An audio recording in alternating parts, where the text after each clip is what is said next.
Well, hello and welcome to the DC United Kingdom podcast. This is season 4, episode 4. And as always, I'm your host, James Graham. Normally our names are in the bottom of our things, but hey ho, it's what it is. But as always, I am joined alongside me at the top left. I'm going to try and get it on the screen. There he is. It's Daniel Wise. Say hello. Hey, how's it going?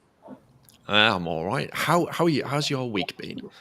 It's freezing over here, so we're making the best of it. We're getting into that weird time in South Dakota where springtime is coming, but like every so often, we'll have like one or two really nice days where it's like 35 to 40 degrees, and then we'll just drop back down to like single digits or below, and it's just. Yeah, this is a time where it's real easy to get sick and catch a little bug because the weather just puts everything in flux. And yeah, it's a bummer, but DC United's keeping me warm and I'm enjoying it. Indeed. You're talking right about bugs because, I've got a bit of a cough. So if you hear me cough during this episode, I do apologise. I will try and mute myself throughout. But also, down below here is Tom. Hello, Tom. How are you? I'm great. It's been a great week. Yeah. Oh my Lord. Lots of good footy's been going on. And it's getting a little bit warmer little by little here. So we're almost in that wonderful DC heat that we love so much. What is it like out there at the moment for the weather? Is it actually warm or is it like Daniel and it's a bit chilly? It's all right. It's about 40s, 50 in Fahrenheit. Oh, yes. Hang on. Let me get the calculator out. What is that? I'm so cold. Well, what I was saying, it'd be like 1 degree to somewhere around there. Probably. So is that Fahrenheit for you as well, Daniel? No, that would be Celsius. Oh, nice. Thank you for catering to the UK audience. That's what I'm trying to think. If that's an accurate. But yeah, no, it's just cold. That's all you can really say about it. I've just looked it up, and it's between 40. So I've put in there 45 degrees Fahrenheit, and it's about 7 degrees Celsius. So it's about the same as what it is over here.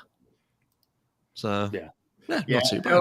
It changes quickly here. One day it'll be, we had a day last week or 2 weeks ago where it was like 70. And then the next day it was, 30. I was like, make up your mind. Yeah. It sounds very British, the weather.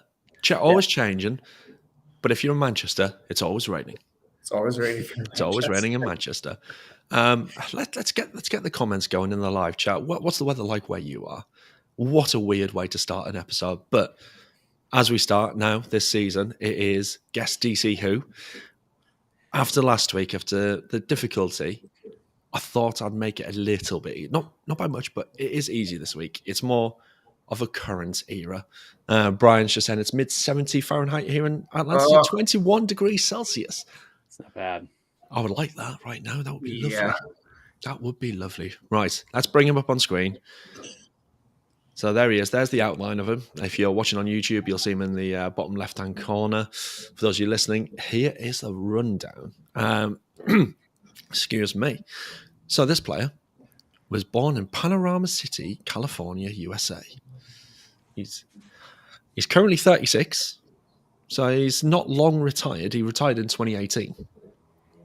He started his career off at San Fernando Valley Quakes back in 2006. Then he moved into MLS, played for LA Galaxy. Then he moved to DC and then finished his career in Vancouver. I mean, he's not been around too many teams, but I found that harder than last week's. Really? Yeah, because last week I just thought of every Argentinian we've ever had. Oh, I should also say he's American. Oh yeah, I did say that. Yeah, California. Yep. California. So yes. Any initial thoughts? Can you give us a position, or would that give it away too? I'm not going to give it the exact position because that would give it away, I think. But he plays along the back line. Okay. Nothing. Nothing? I'll give that a think. Yeah? Yeah. Cool. Let us know in the comments who you think that is. So just a recap. Born in Panorama City, California. Started his senior career off at San Fernando Valley Quakes back in 2006. Moved to LA Galaxy in 2008. Signed for DC United in 2014. So an era that I think we're all aware of. And then played one season of Vancouver Whitecaps and retired. So, and he has one US men's national team cap. So he is an international, but not by much. As I said, it's only one more than I have. That's a great way to look at it. It's just the one more. It's just not one much. more, right? Yeah. Right. So we'll leave that there. And we'll move on to the news. So, DC related news. Not much happened. This on a week by week basis is not going to be overly dramatic. It'll be more towards sort of news that's come out of the last game. But there is a couple of bits. So Bill Hamid and Michael Estrada are in Team of the Week. So congratulations to those guys. A round of applause. Mm-hmm. Bill Hamid in the starting 11 and Estrada on the bench. He scored a brace on his debut. Yet they had Joseph Martinez in the starting lineup, who didn't score. Got an assist, but didn't score. It's you know what? It's the conspiracy theory that Atlanta. I don't know if it is a theory at this point. I think I'm bound. It's just true. It's just it's an inside job. It is it's state-run media as far as I'm concerned. Let's not go down that road. This is going to be a really long episode. Yes, let's not go down that way. No, yeah. I think part of the reason it could be, DC was playing, the expansion side, and what's it going to be like when they take on real competition, whatever like that. So that might be just sort of the thing. It might be the but again, yeah, like you said with Martinez, how do you do that? Yeah. So yeah. And then you look at the power rankings that they released. So NYCFC got beat. Mm-hmm. Yet they were top. Work that one out. How do you go top? Yes. Lose? Yeah. The power rankings had NYCFC at the top. What? Yet they got beat, obviously, by Galaxy, thanks to a Chicharito goal, but... Oh, Chicharito. I think it was like in the 86th minute or something, so it was a good winner. But, NYCFC, it doesn't matter what they did. They were going to be top at the end of it. When we get into expansion sides and sort of the ins and outs of that might shed some light on how certain teams get maybe a little bit of favorability over others. Mm-hmm. Yes. Let's wait for MLS101 later on in the episode. Other DC related news, we've hired a new first team performance director in Victor Lonchuk. So there's that. I mean, the picture that they released was of him in the Galaxy friendly game, so it's not like he's just been hired. So you got to wonder why the news has taken this long to come out. Yeah, maybe it wasn't official. Was he on trial? Yeah, let's see how it goes. You don't want to, but in the basket. It's obviously Hernan and Lucy Rushton thing. They obviously were shaping the club in their vision, which is always good. It's actually nice to see some change happening after obviously the previous era where not much changed. Kim's just said had to sign the paperwork. That makes sense. I mean, it's been a month. How long does it take to sign a bit of paper? Maybe he reads really slow. I mean, there is that, yes. Depends on how long the contract was as well. It could have been like thousands of pages. It could have been a Lord of the Rings trilogy. Apparently, it was the same with Restrepo as well. So just drawn out paperwork, long drawn out. So there you go. But I think something we can all get behind. I know we briefly spoke about it before we went live. The other bit of news that happened this week, and it's not DC related. If you know me, you know who the team I follow over here in the UK.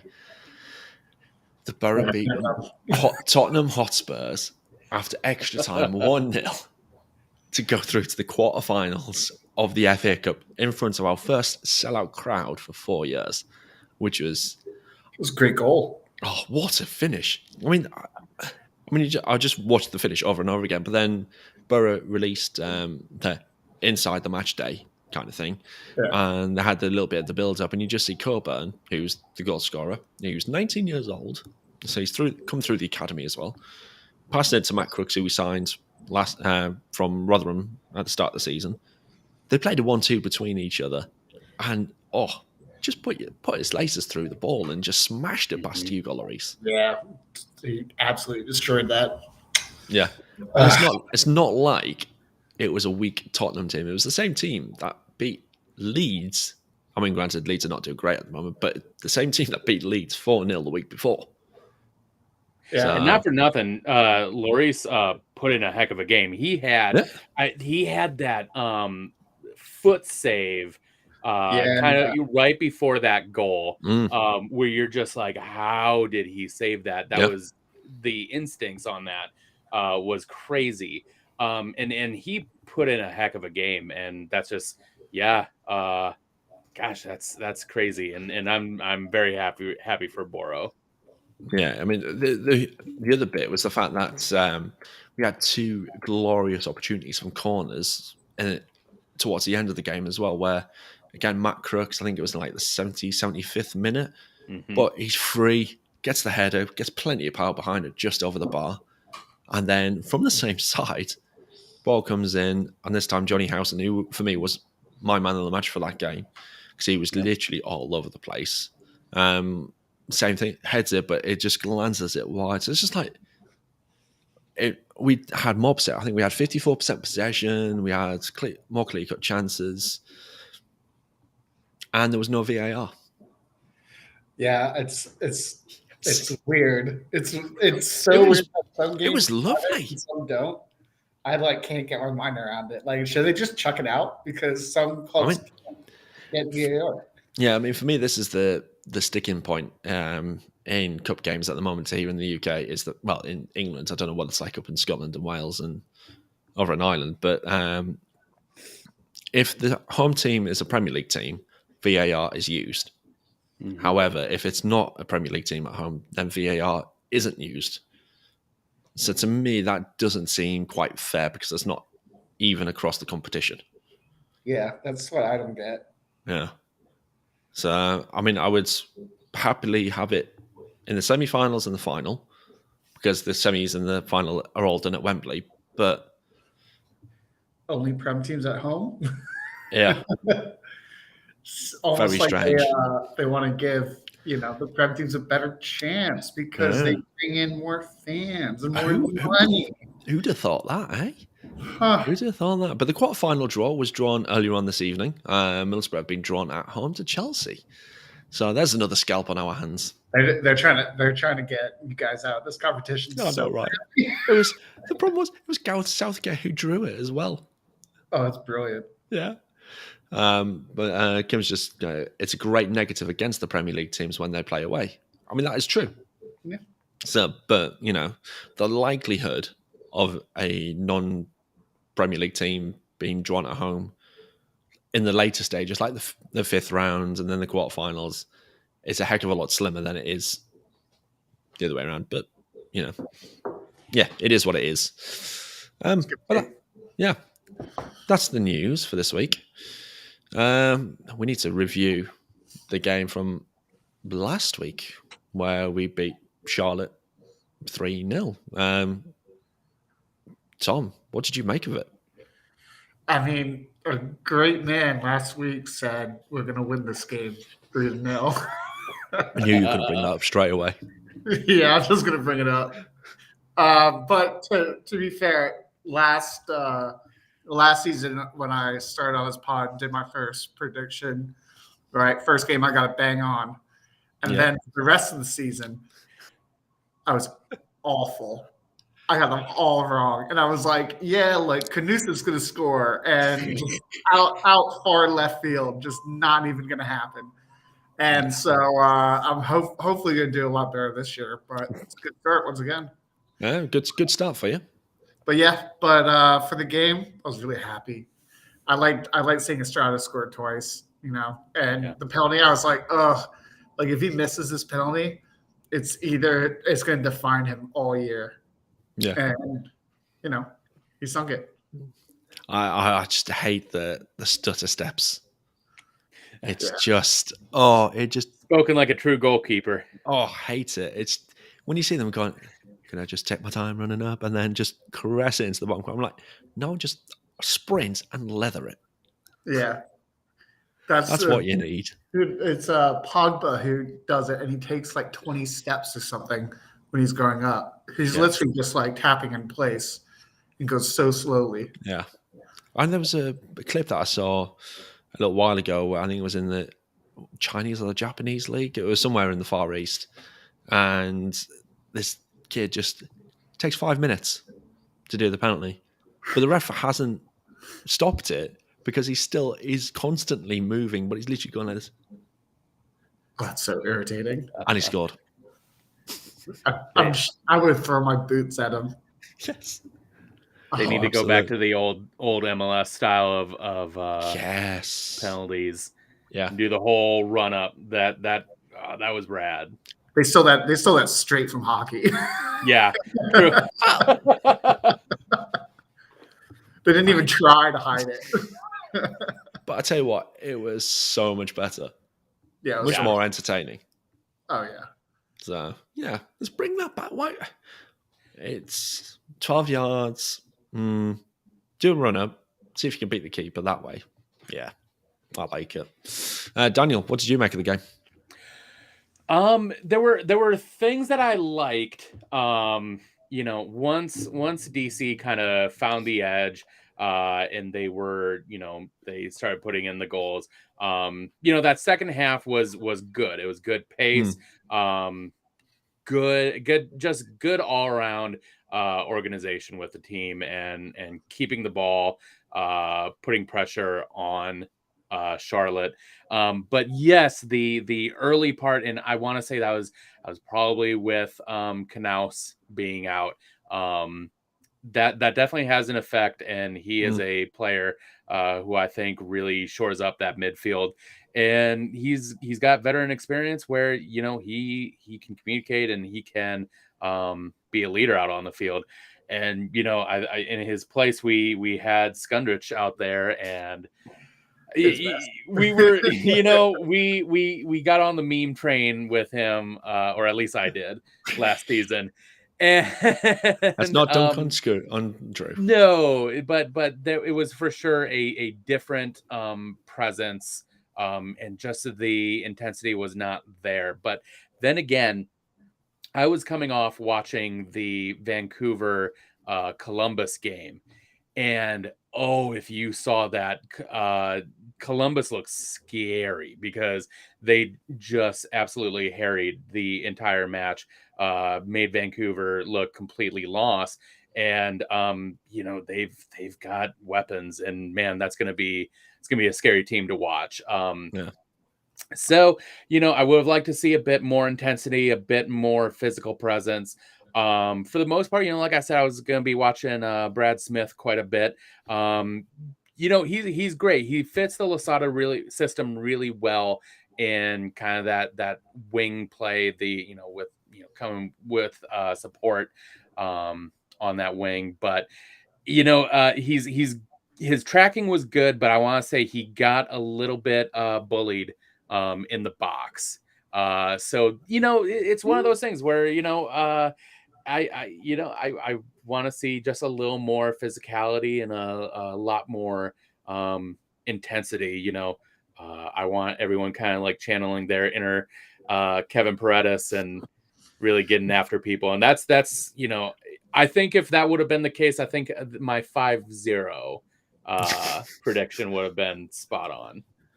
For me, I mean, Smith, right, looked really good on his debut. The only thing that took away from the performance from my perspective was that he did get caught out too high up the pitch a couple of times. Mm-hmm. When you compare it to Gressel, who was tracking back really well, doing his usual consistent great performance. Yeah, I think that's where, as time goes on, and as Smith gets used to the Lasada system, that's where Smith will come in. But it was just a couple of times he got caught out too high up on the pitch, and we nearly paid the price for it. And we saw the effort that came off the post and back into Bill Hamid's hands. That was directly from Smith being too high up. So, yeah, there's a couple of things, but, you know, he had a good game. There was obviously other debuts in that match. Estrada getting his brace, which we talked about that penalty, and we'll talk about his second goal in a bit. Jafal made his debut.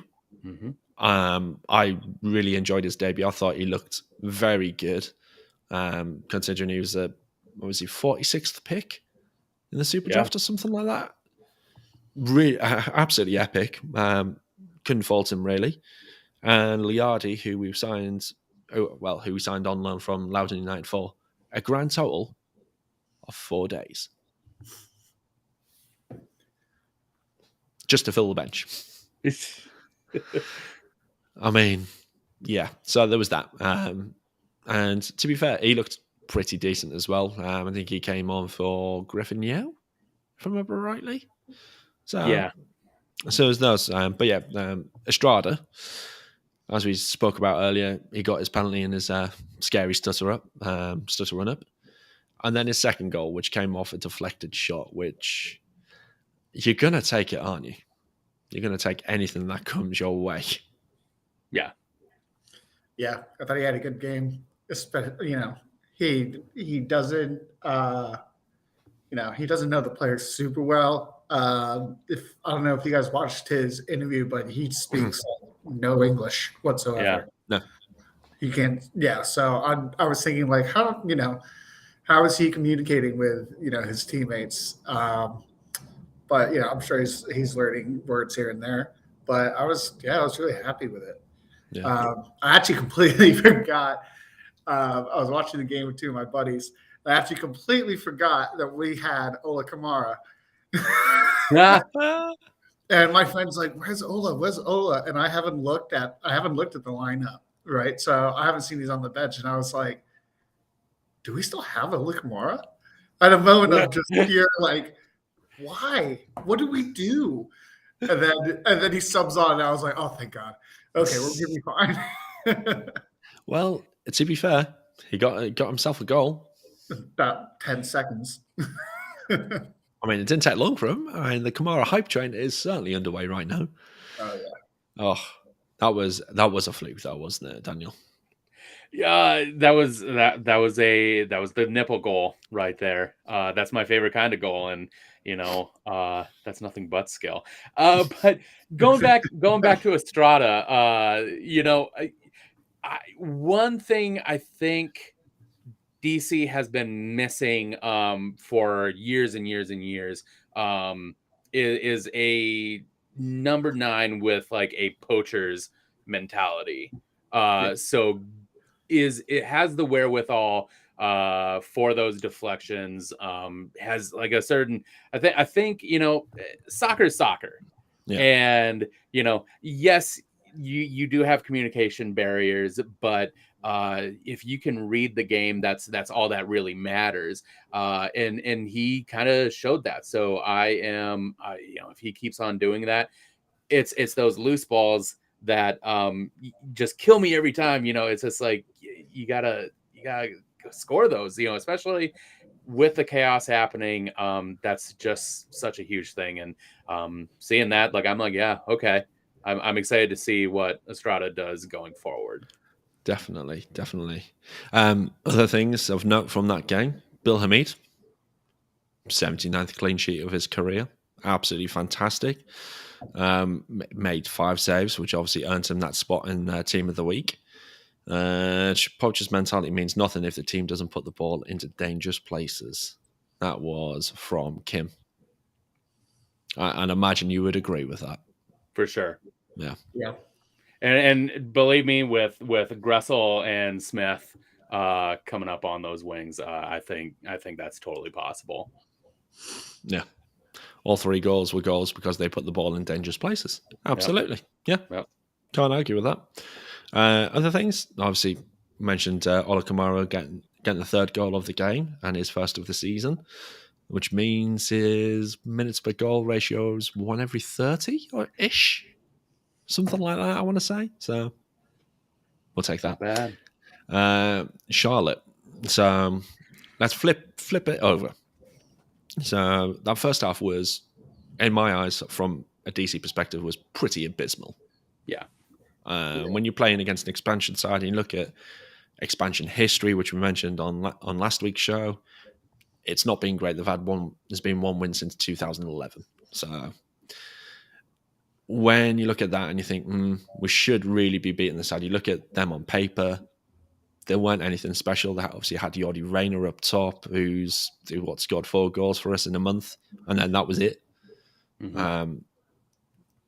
The defense wasn't particularly anything decent. Christian McCoon, not a bad player, but doesn't scream star player or anything like that. So the fact that they were able to control quite a lot of the game in the first half, and they had a goal disallowed. Yeah. Which was right, which is the correct decision. Thankfully, after VAR came into place on that one. But then the penalty that they conceded, obviously great for us in the second half. But was it a penalty? To me, I'm going to say no. I don't think it was. Because the arm was like this. Yeah, his arm was in.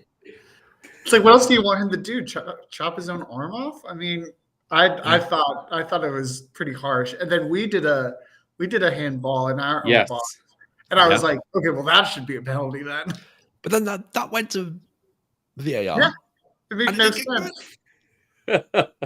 Yeah, so there was no consistency with the referee in that game. His arm was like out here, and the other guy was against his body. It made no sense. But I wasn't going to complain. I think I mentioned it in the DC UK chat group that I was like, yeah, that's not a penalty. Just straight away, I was like, yeah, that's going to get cancelled out. But, again, it's one of these things where you need the luck in these games, and that's what obviously turned the tides into our favour, and then we obviously went on to win 3-0. But just on that, if you want to come and join us and join in that private chat group, head over to dcunitedkingdom.com/membership. When you're filling out the form, just make sure you hit that Twitter button and you put your Twitter handle in there so we can get you in and come join the rest of us. Especially on match days, it is fantastic. Yeah, it's fun. I was amazed how popping it was for a home game. It's just insane when it's an away game because everyone's watching it from the same perspective as well. So yeah, it is fantastic. But yeah, and also on that, if you're enjoying this show, give us a follow on it. If you're listening on your podcast provider, subscribe to it. If you're watching on YouTube, hit the subscribe button and hit the little like button as well. Why not? And then the last thing we've got to talk about is obviously the score prediction. So me and you, Daniel, we got the result right. We had it, yeah. We got that. I mean, I went 4-0. You went 5-0. We all went for the clean sheet. Tom, somehow you pulled it out the bag and got yourself a 3-0. And yeah, I mean, I've not been keeping score. Just keep recapping throughout the season. No bets on this one. Not doing that one again. But I'm coming to DC, so there is that. Oh, that's the news. I forgot to put that in there. So yeah, big news. And before we preview the Cincinnati game, come to DC in May. Going to come to watch the Toronto game and see you guys out there. So DC UK is coming to USA. Brilliant. Can't wait. Yeah. And hopefully I'll be able to get my end worked out to get out there as well. And I would love to do an in-person show. That would be fantastic. Right? That would be amazing. If you want to see that, actually come and be in an audience with it as well. Let's get a live studio audience because that would be amazing. So if you want that, let me know. We'll see if we can work something out. Yeah. I mean, how amazing would it be if we were able to do it at Audi Field? Oh my god. That would be so cool. Woo. Get ourselves in the Heineken bar. Right. The rooftop bit. Oh, Sarah Colasi, if she at all listens to this, I'm sure she does. If you can pull some strings, if you can, help us out, that would be fantastic. We would be, we would owe you a lot. Yeah, absolutely. Be on the show. Why not? Brian has just said, I will try to fly in at the same time. Not sure it'll work, but going to try. Would love to celebrate with you guys. Yeah, it would be something special. I mean, we're there from 19th of May to the 29th, so we've got plenty of time to see people and things like that. So if you want to come and say hello, I mean, drop me a DM. We'll work something out. I'm going to try and see as many of you as possible. But the big thing is going to be at the Toronto game. Just can't wait for that. That's going to be insane. Kim was just putting there, do it from the empty space that was rumored to be Ozil's coffee shop. Yes. That used to be a bike. You used to be able to like leave if you bike to the game, you'd store it for you. And I was so angry. I was so angry they got rid of it because I loved it. So wait, did you bike to the games then? Oh yeah. So for a while, my dad and I, when we had season tickets, because it was the Rooney season. Yeah. Mm-hmm. I literally was like, I don't care how much they cost. Like, let's do it. Yeah. So he and I used to bike from Bethesda all the way up. Yeah, it sucked. That's mad. After the first one, and then you go to the game and you get food and whatnot. Yeah. And, all this adrenaline, and then it's like, oh right, we have to bike back. Oh, I bet you've had a couple of drinks as well. And you're just like, oh my god, why did I sign up for this? But yeah, no, it was all right. Didn't do it for any day games because DC summer, not trying to get heat exhausted. Oh no, would not like that at all. Shall we preview the Cincy game? Yes, sure. Yeah. So obviously, hang on, I've got a graphic that I can put up on screen as well. Bosh. I mean, you can't really see it because my mic's in the way, but yes. 5th of March this weekend, 6 p.m. Eastern Time, 11 p.m. over here in the UK at TQL Stadium, where we visited for the first time last year and got a 0-0 draw, which when we're down to 10 men as well for a lot of the game, with Moses Nyman being sent off. It's a clean sheet, but it's Cincy, so we should be beating them. But earlier on today, the official injury list came out. Goff thankfully tweeted that we've only got 2 injuries. That's crazy. That's amazing. I mean, when was the last time that happened? Yeah, last year was constant back and forth. We gotta send someone to Loudon. Oh, we gotta bring them back. We gotta. It was so much wild, just roster shifting, and that's so nice. Yeah. I mean, our injury list last year looked like the credits at the end of a movie. It was just like, dun, dun, dun, dun, dun. It was just like, oh my god, can we get a break? Oh, so our injuries for this weekend. Knaus is still out, but it looks like he's almost back now, so that's good. And Garai's out as well, so I'm not seeing how long he's out for, but yeah, that's it. It's beautiful. So Robertha's back. He's recovered from his, I think he had a hamstring injury, if I remember rightly, or groin injury, leg muscle injury. I'm going to put that. And then for Cincinnati, they've got 2 definites out in Nelson and Sunderland, not the football team, the player. And then questionable is Matarrita and Valachilla. Say if Sunderland was healthy, then we would definitely be winning that game. There's no way that a player named Sunderland is bring good luck. No. I mean, to be fair, if you're playing for FC Cincinnati, you're not bringing good luck. No. I actually just I was looking up their players because my high school coach's son played there. Joe Zhao. Yeah, Joe Zhao. So he's not there anymore. Where's he at now? He's at, I looked it up, he is at like IF something in a Scandinavian country. Oh. That's all I got. Yeah, he plays for Allsvenskan Club DCWho, which I think is in Sweden. Yeah, Allsvenskan is definitely Swedish.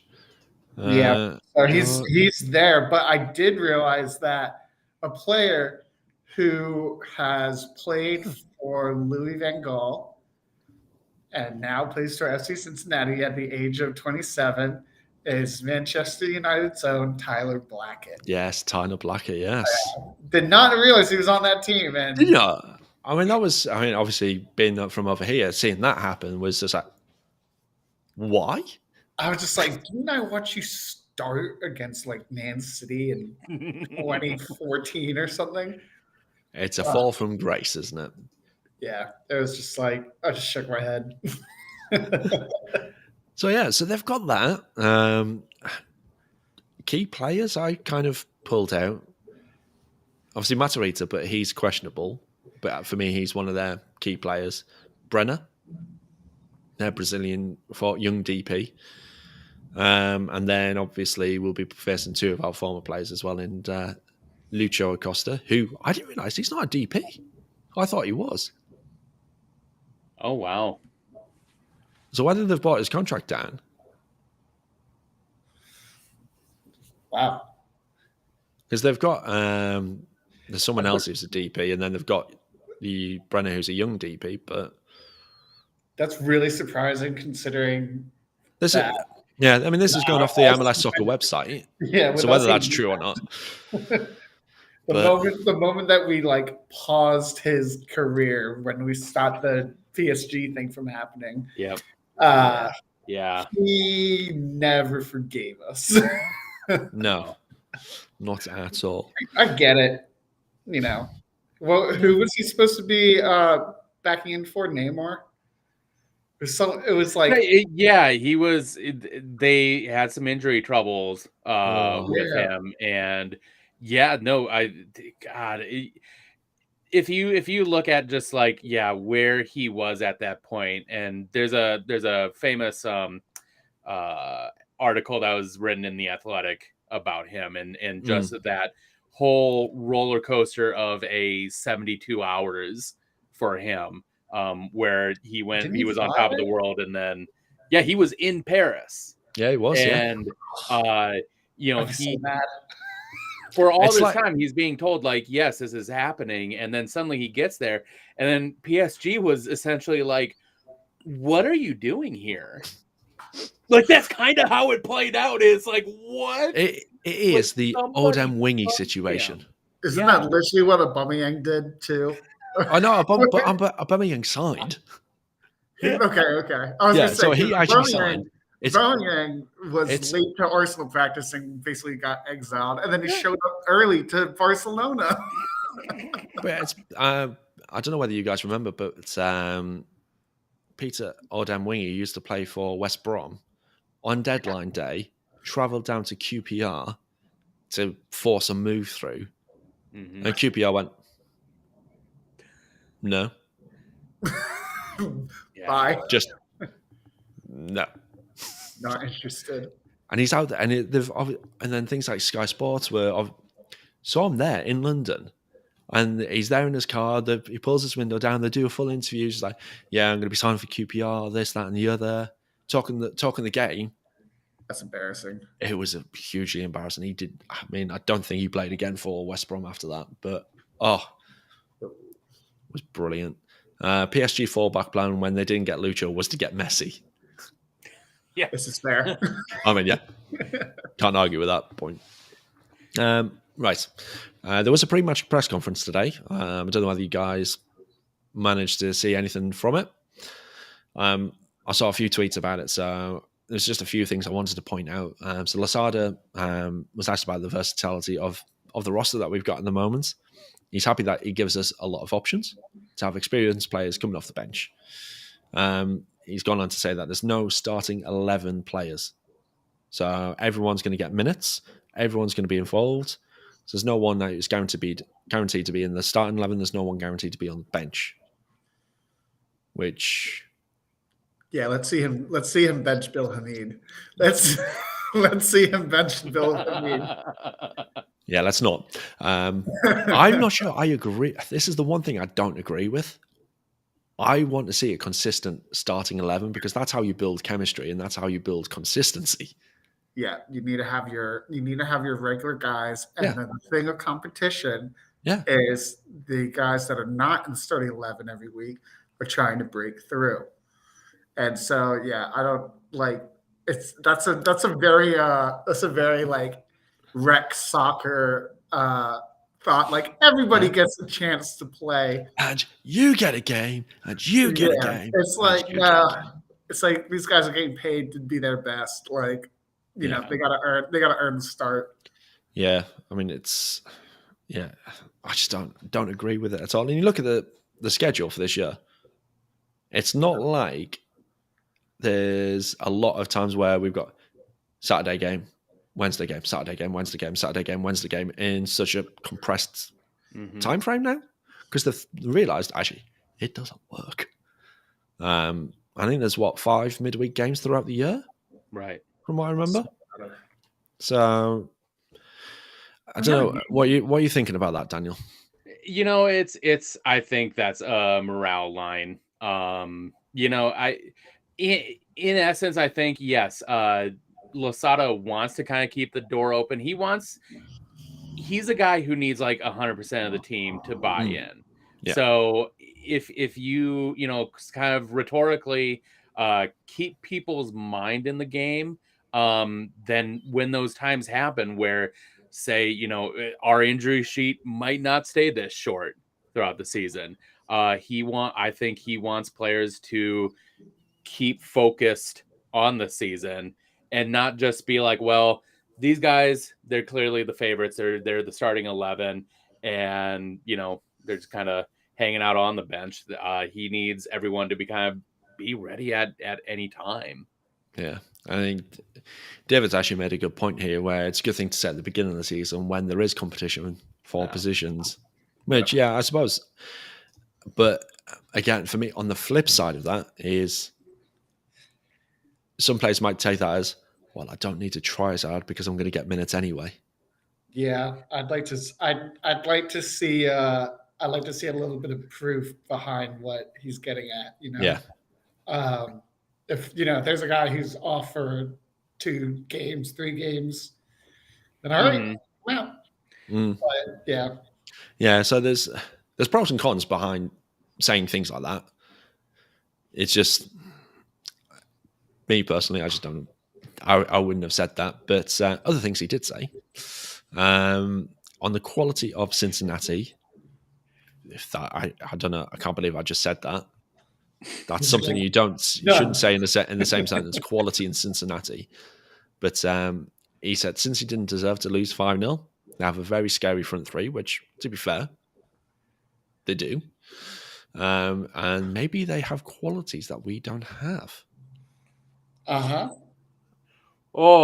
hold on, pause for a second. If you look at the chat, Kim Kolb threw out a heater there. I love that. That's great.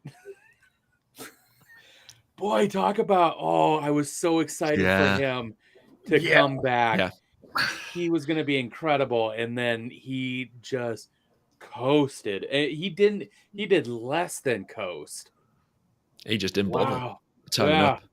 Man. Oof. I think that year off really got to him, I think.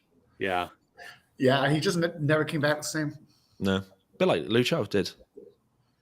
Yeah. Well, Lucho was angry. Well, yeah, fair. Yeah. Those are the reasons behind that.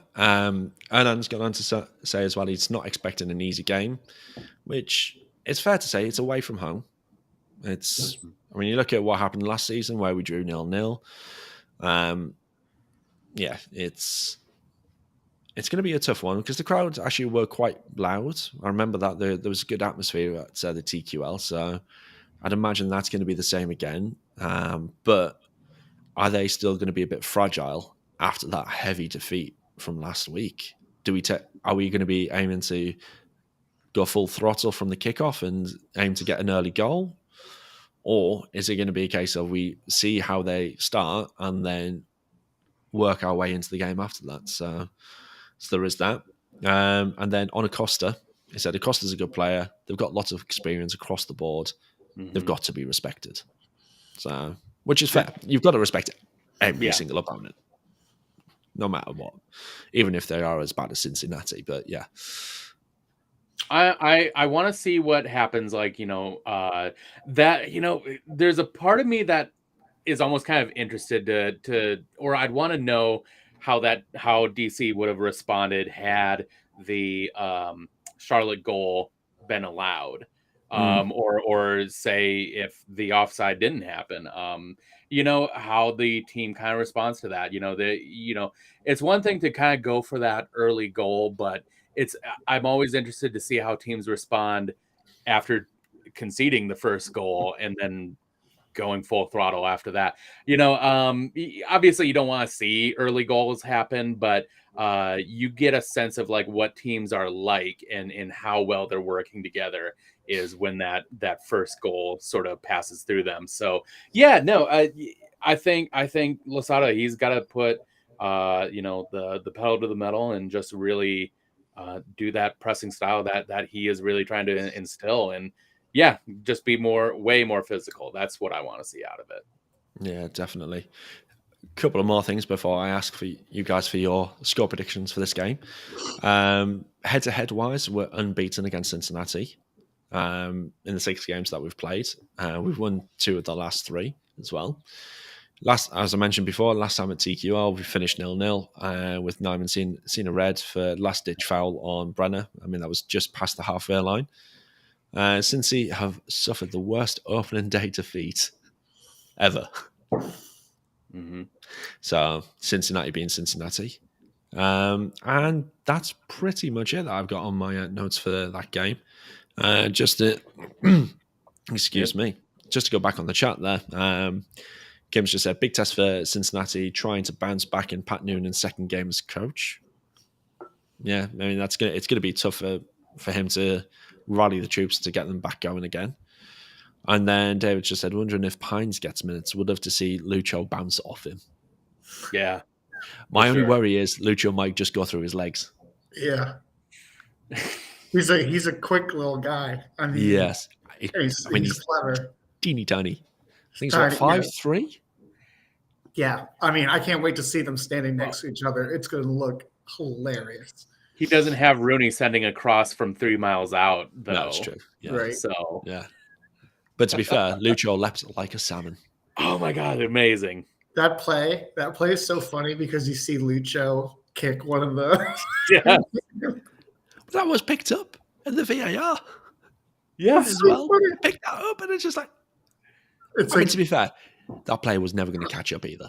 No, he wasn't. But it was just funny. I thought he was just angry and just kicked this guy. I was like, okay. That's the angry Argentinian in him. Yeah, it was brilliant. Loved it. Right. Score prediction time. So, who went first last time? I think Tom did, didn't you? Wow, I might have to. But since you won last week. Yeah, do you want to keep it going? Yeah, I think you should go. I think you should go. I'm going to keep going. I want to see what kind of tone he sets here. Yeah, exactly, yeah. All right. Let me just, magic crystal ball. Yeah, go on. 2-1 win. Oh, only 2-1. Yeah, I don't think we're going to. Every time we've played them, it's been a frustrating, tough game. I think we are better than them quality-wise, but I think we're going to have our first goal conceded. Maybe from their tricky Brazilian. But, we'll see. Yeah. But 2-1 us. So, Daniel, after that shock, what are you going to go with? I don't see Brad Smith making the, like you said, kind of the same mistakes this second or in this second game. I think he's going to be tightened up. So I do not see him or, sort of letting through those types of plays. If a goal does happen, I think it will be a set piece type of situation. But I think the clean sheet record will be set here. And we're going to go 2-0. Oh, and I'm going to see Bill Hamid getting clean sheets these first 5 games. That's what I want. Oh, that's a big call. I'm gonna be You want really to say upset. that already? Wow. Maybe first 3 games. I think first 3 games he can get clean sheets. I'm going to be calling clean sheets these next games. Cool. I'm just going to go wild. Ooh. Because, you know, that's the kind of guy I am. And it's FC Cincinnati. 4-0. Wow. I'm going 4-0 twice in a row. Okay. I love it. Yeah. Giving out FIFA scores. Make it rain with goals. All right. Oh. Yeah, I'm gonna be really really upset if we're up 2-0, and then I'm gonna be like, lay in a goal. It's like 94th minute. It's fine. Yeah, exactly. I think this game is going to be a little bit of a biter. Maybe a bit of a grudge match kind of feel. Yeah, I think it's just going to be messy. Oh, yeah. We've had our first non-victory prediction in the chat. We don't tie. We either win or lose. 2-2. 2-2. Yeah, it's okay. not Huh? I'd be amazed if Cincinnati scored 2 goals in one game. Yeah. But fair. I don't know whether this is a serious prediction from Kim. No, I think that's in reference to Lucho. Okay, yeah, his height. Yeah, right. Yes. Yeah, fair point. Yeah. Just remembered. So if you've got any predictions, put them in the chat. It'd be great to see what you guys are thinking out there. Or if you're watching this or listen to this afterwards, feel free to let us know by dropping us a comment. So it's come to that moment, Daniel. Yeah. Where get it. Oh, this is great because this is my break. This is where we sit back, we chill, and we allow Daniel to take us through. Hold on, let me get my timer. MLS 101.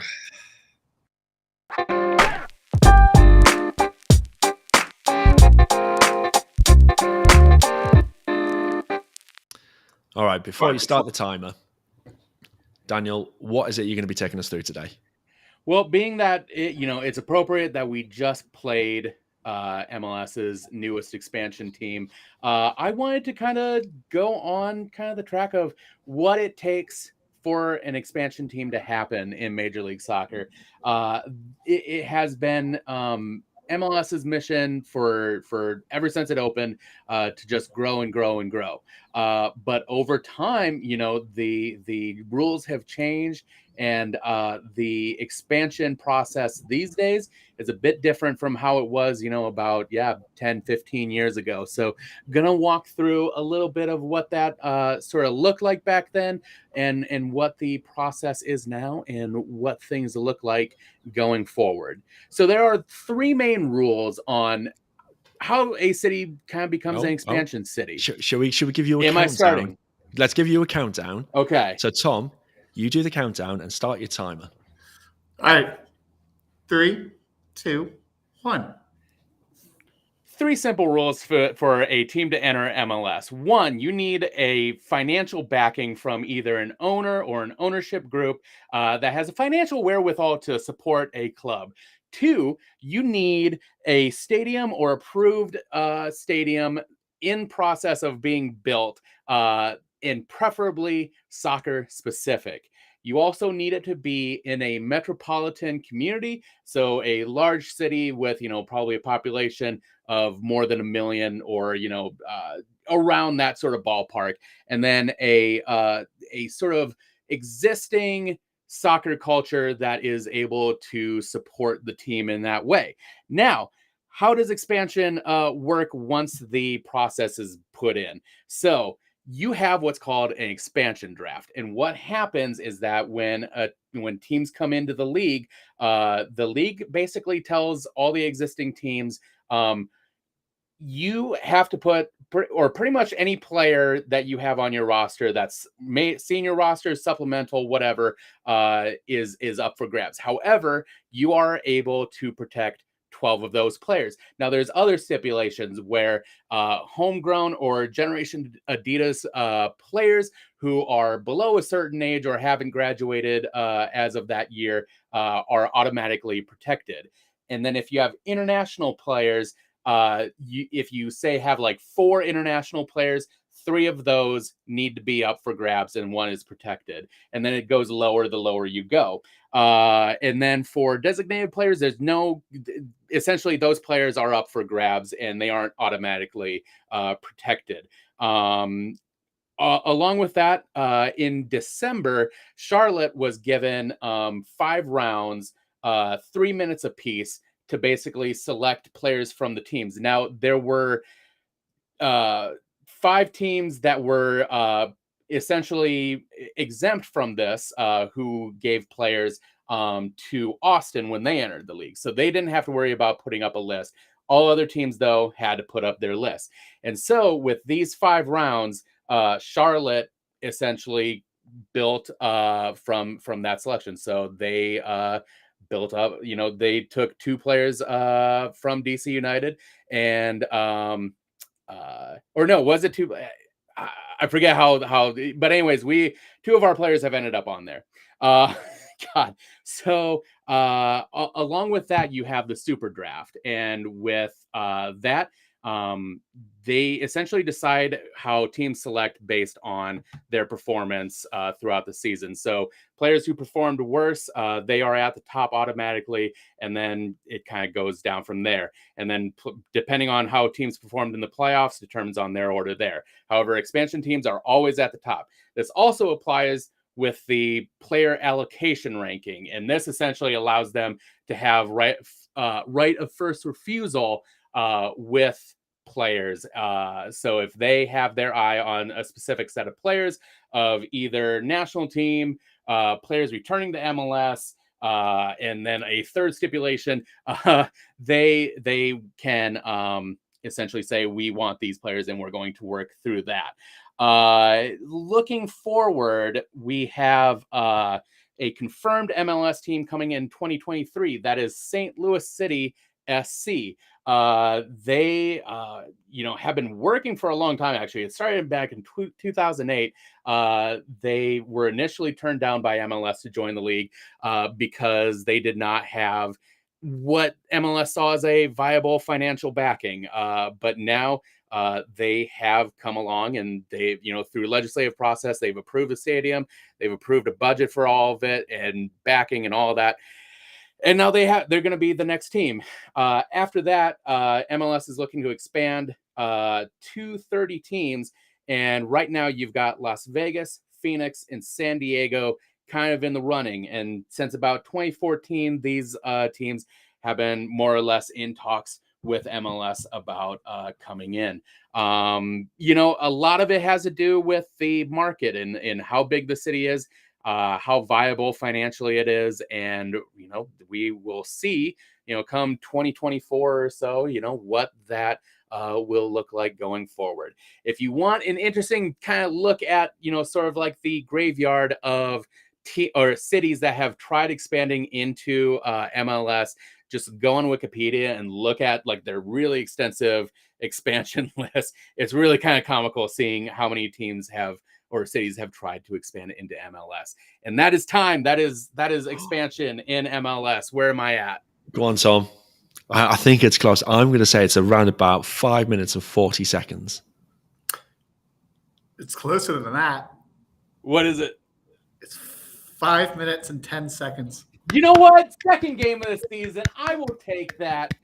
That's internal clock. That is good. That is incredible.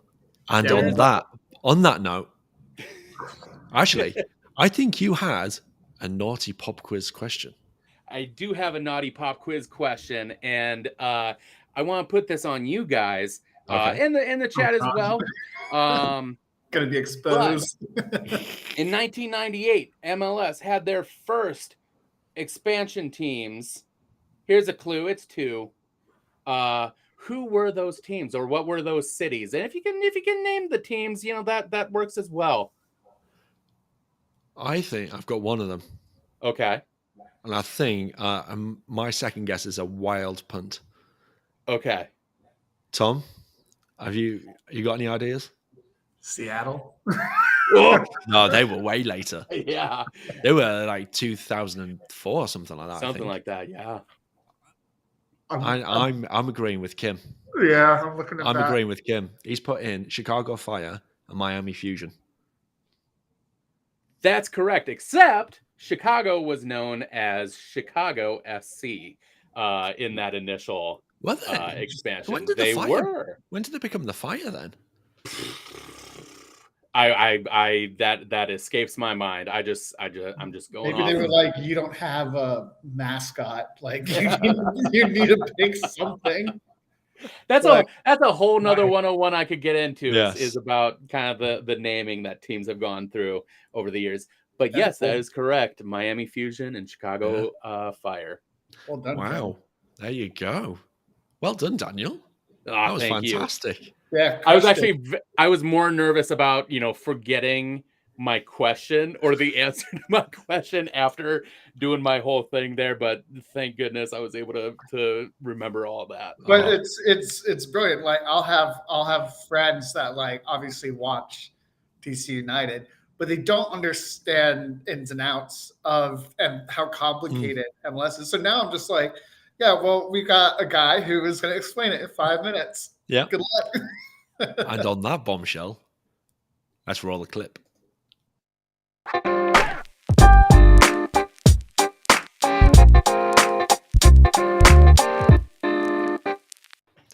Look at that. So, for you guys out there, if there is anything you want to learn about, if there's anything you're struggling on, let us know, and Daniel will cover it in 5 minutes. That is the DC UK promise. We're going to end up killing him. Yeah, literally. Yeah. Get to the end of the season. He's got no more hair. I'm gonna have a doctorate in Major League Soccer by the end of this. It's Exactly. gonna be great. I'll make you a certificate. Donnie G, I'm coming for your spot. I'm gonna be the next owner of MLS. As long as you get rid of Gam and Tam, I'm up for it. We need to get rid of that.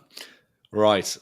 It's come to that part of the show where we answer your questions. So if you've got anything right now, let us know in the chat. We'll get those answered. But we've had some come in before the show began. So let's go through those first. And the first question is, do you think, in all sincerity, we can make the playoffs? And that is from Daniel Labina on Instagram. Yes. I genuinely think, like I said, I think we talked about it on a previous episode. We were talking about it's all about the format at the end of the season. To be honest, we could do awful. We could be 13th come August, go on a great run, sneak into the playoffs, job done. Yeah. And then you're on that great run of form, and you could potentially even win MLS Cup through that way. It is all about timing of your form when it comes to MLS Cup. So, I think we can do it. Yeah, I agree with that. But we talked about this in the first episode, sort of our predictions for the season. Yeah.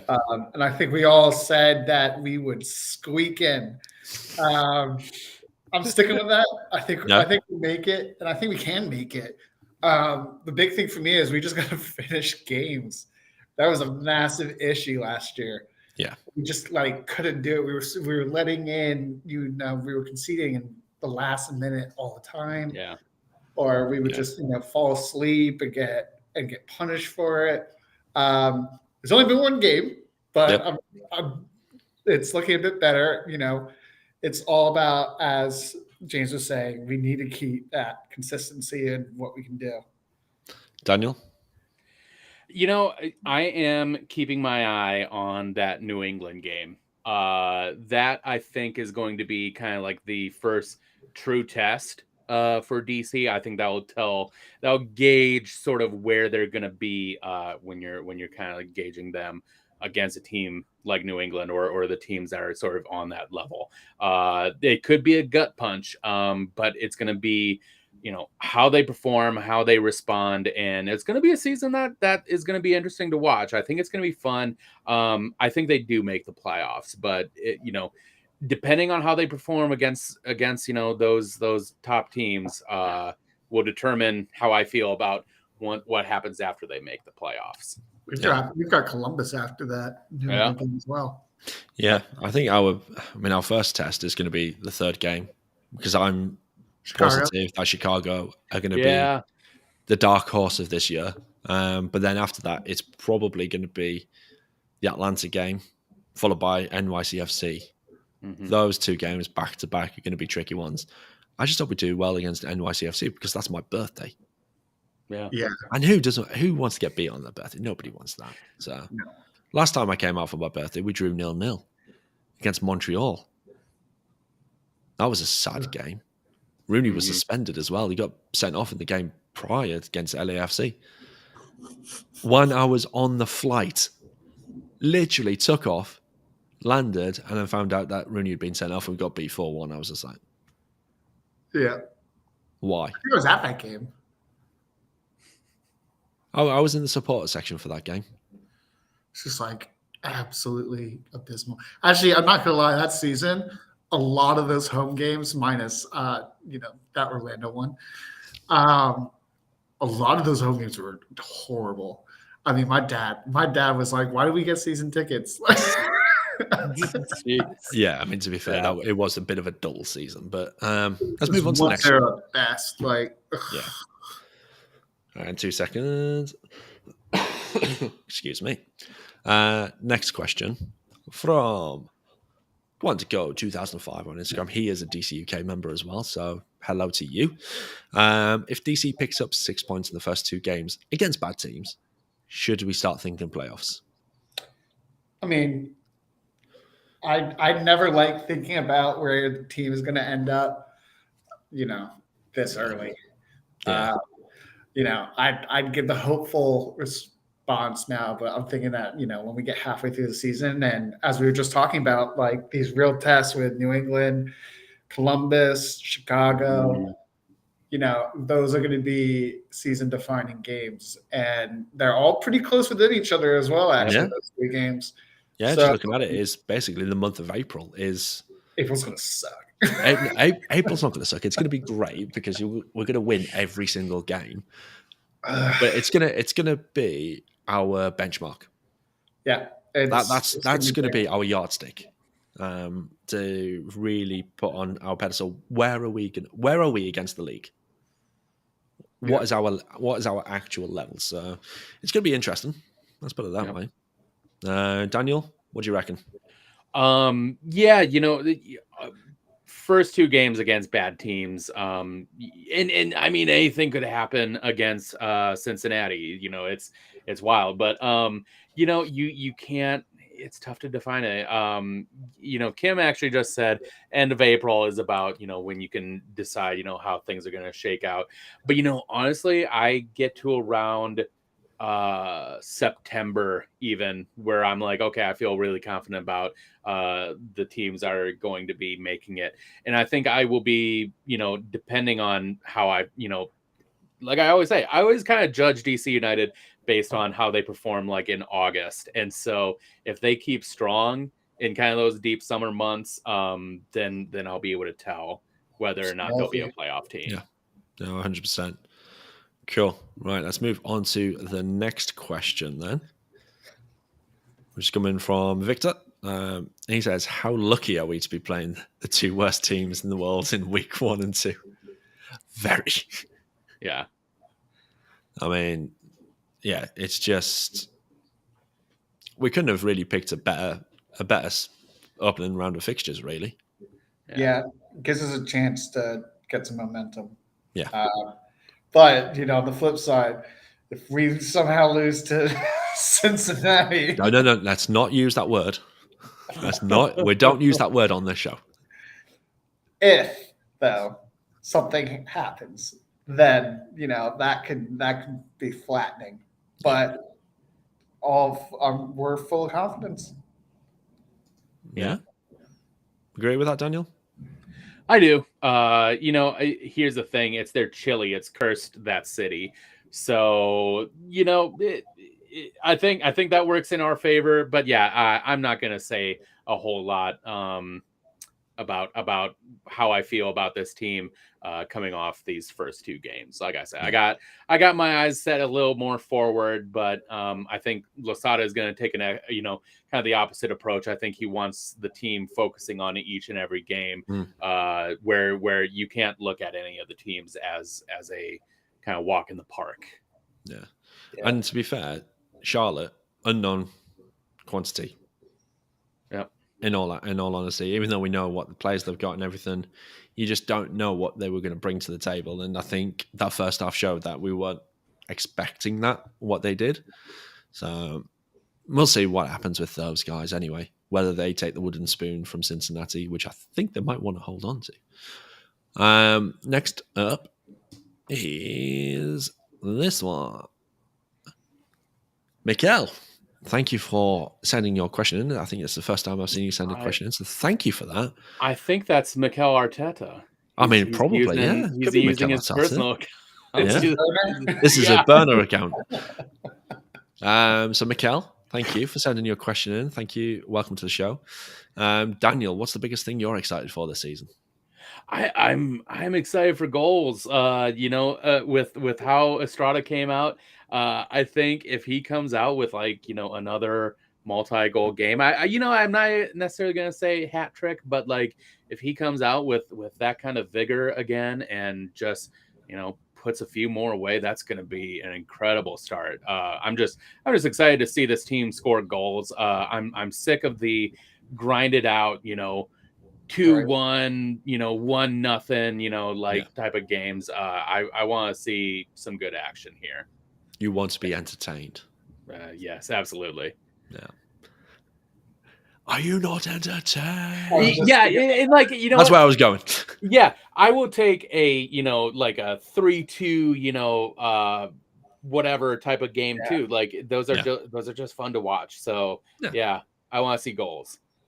Cool. Tom, what are you excited for this season? I will go on it's definitely got to be the All-Star. I'm kidding. What? Sorry. Do you work for MLS? The MLS All-Star Week or whatever the hell it is. It's the worst. No, I'm actually really excited to see Taxi come in. I think that will be awesome. I mean, I think a lot of teams have a lot of people who are joining until the summer. So we could have a completely different looking league. Insigne isn't coming in until then. Not looking forward to that. I need to actually check to see. We don't play them. Oh, brilliant. Okay. Yeah, we're fine. We're good. We'll be fine. All right. But Taxi coming in, I love it when a new player comes in, maybe to, shake up the system a bit, get some players on their toes to play a bit harder. So that's what I'm excited for. Cool. And then for me, it's coming out and seeing you guys. Oh, yeah. Oh, you're so sweet. I love it. But no, honestly, I can't wait for that. I mean, it was so nice. Yeah. Last Sunday it was. I was just like, right, let's just get on it. Let's get onto Virgin and get those flights booked, and they are booked. It's all ready. I just need to actually get my passport through because that's still waiting. Oh boy. Yes, no. Yes. Yeah. Passport. And then get my visa sorted out because you've got to have one of those. Thank you, America. Thank you for that. And then land over there, and I can't wait. It's just going to be fantastic to see everyone, and that is the biggest thing I'm excited for this season. And then the last pre-show question that we've got comes from Chris OD5 on Instagram again. Is, are we going to see any new potential signings this season? Depends on it. Well, I think there's a number of factors in play here, isn't there? It's injuries. If we keep fit, then there's not much of a need as to get a replacement in. Form is obviously another big thing, and then 3, do we let anyone go? Does Ola Kamara go? That's the big one for me. Yeah, because he's been shopped around. Nobody's wanting him. But if he does eventually go, then we'll get someone in. So that's my sticking point on that one. I don't know whether you guys agree with that or what do you think? I really need center midfielders in my life. You and your centre mids. Yeah, I need some center midfielders, man. I'll feel a lot better about it. I mean, Canus is out injured right now. But yeah, I just like to have a little bit more depth, and it's such an important part of of the game. You need to have those guys in the middle healthy and in tune with each other. And Drew's not your favourite? No, he is not. Oh. But he didn't have a bad game. No, he was all right. He did a job. Yeah, he did the job. And I think that's his job, is to get the job done. He's not flashy in any way, shape, or form. He's just there just to get things going, really. Yeah, I mean, I'm just looking for competency and secureness. That's all I want. You want a Roy Keane? Yeah, I want Roy Keane. In fact, we could probably just get Roy Keane. That might actually be the better choice. I'm sure he's still got it at 43. I think he is. Yeah, I mean, he's looking very old at the moment. Yeah. Daniel, any positions you would want covered? Yeah, well, so I mean, I feel really confident in the back line. So seeing them in action was great. I think in the end, I think I'm with Tom there. A center mid would be nice. I think someone who can complement Knaus in a way. Sort of someone who has sort of like an opposite skill set that sort of makes it a more well-rounded midfield. And then man, like I said, if Estrada keeps his form on, man, I'm good. And then we'll just wait for Taxi to get here. Yeah, wonder how long this Taxi's going to take to get from Duels to Audi. We're gonna have a lot of Taxi. That's gonna be great. Yeah, I want to see a Tifo of a Taxi being driven by Taxi. It has to happen. Yeah, I've been for that. Yeah. All right. Our last question is coming from David in the live chat. Did our new signings have to be made so late? Excuse me. Other teams seem to have contracts lined up earlier. Now, I don't know the ins and outs of what needs to happen with contracts and things like that with DC United and how other teams have made it happen sooner. All I do know is watch this space for a little mini series that could be coming up around how we actually find players.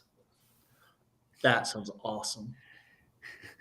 Keep your eyes peeled. I've got to get back in touch with the guy, but I'm not going to name names, but he might work for the club. Very cool. So yeah, very nice. Keep your eyes peeled, and we'll see how that one goes. But I don't know. Is the honest answer to this one. Tom, Daniel, do you know? I haven't studied that part of MLS101.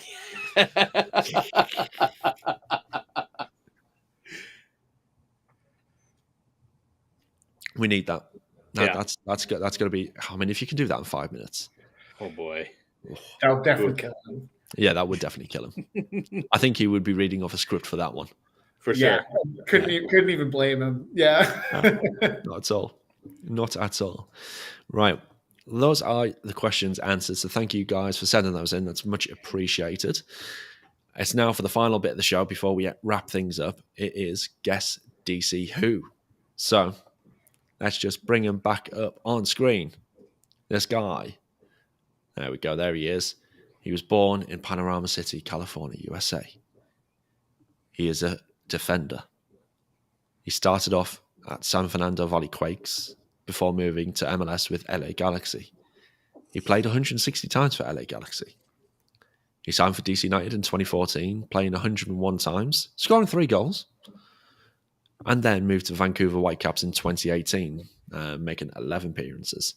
He has made one senior US men's national team appearance. Who is it? I think I got it. Tom? Tom? Do you have a name?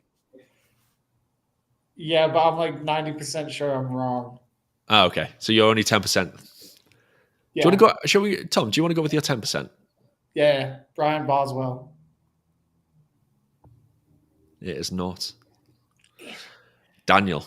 I'm probably very wrong, but I'm gonna answer this with confidence. O'Neal Fisher. It is not O'Neal Fisher. That's not a bad guess. Oh man! Only because that's a great guess because obviously he moved to LA Galaxy after DC United. Not before. Okay. Yep. We signed him from, I think it was from Seattle Sounders. Okay. So this player was. Are you ready? I think I need to get a drum roll sound here, but I haven't got. I had another name in my head, and if it's wrong or if it's the one I'm thinking, do you want to give me the other name? No, it's probably not. Go on, just no. The only name I could come up with, but he I don't think he ever got capped by the men's national team, so it's wrong. Go on. Taylor Kemp, but no, it was not Taylor Kemp. Yeah. It was definitely not Taylor Kemp. It is Sean Franklin. Oh wow! Yeah. Whew. There you go. That's a name that, man. Okay. I mean, David did come in the chat with Botan, but I'm afraid you were not correct on that, David. So it was Sean Franklin. Wow, nice poll. That was a good one, that one. Yeah. But stick around next week for the next Guess DC Who. That is, David said, nice, great guy, Sean Franklin. Yeah, I mean, I follow him on Instagram. He's got some nice photos. Lives a nice lifestyle. Wouldn't mind it myself. Living on the West Coast. Actually, no, I'd prefer the East Coast because I don't get to see DC. Mm-hmm. Yeah, that is it. That's everything for this show. Let's do the wrap up. So, who am I going to go with? Tom, you put your hands up. Where can people find you? I can be found on Twitter talking about DC sports and my love-hate relationship politics at Snitch McConnell. And yeah. Cool. And then up there, Daniel, you have a new handle. I got a new handle by your suggestion, and I tested it out, and it worked out. And you can find me at my new handle on both Instagram and Facebook. It's Professor DCUK. There you go. And I also want to plug. Last week we were talking about kind of soccer music, or we got the question about what pumps us up. And I did go ahead and create an Apple playlist. So if you search Professor DCUK on there, you will get my pregame. It's a little mix of some pretty well-known DC hardcore, some go-go, some DMV hip-hop, but then just kind of a smattering of a few of my personal favorite songs that pump me up. So check it out, and if you have any other recommendations for it, I'd be happy to hear that. Nice. It is Block Party Helicopter on there. Yes, it is. That's all right. For sure. That's fine. Of course. I mean, I don't have. Well, I've got an Apple device. That's what I'm using right now. But I don't have Apple Music, so we'll need to recreate it on Spotify or something as well. Yeah, I'm on Spotify too. I will send you the screenshots. Tasty. So that is a wrap. So for everyone out there, if you've made it this far to the show, thank you very much. For those watching live, much appreciated. I can see the numbers on there, and the chat was great. But as always, if you want to come and join us at DC UK, just head over to dcunitedkingdom.com/membership. And if you want to find anything out more, whether it's merch, whether it's other ways of supporting the show, just head to bio.link/DC United Kingdom. And last but not least, please, please, please subscribe to the channel, subscribe to the podcast. If you're on YouTube, give it a like. It does help us out when it comes to promoting the show. And that is everything. So let's wrap it up. Before we roll the clip, we've got one thing to say. which is, until next time, Vamos United.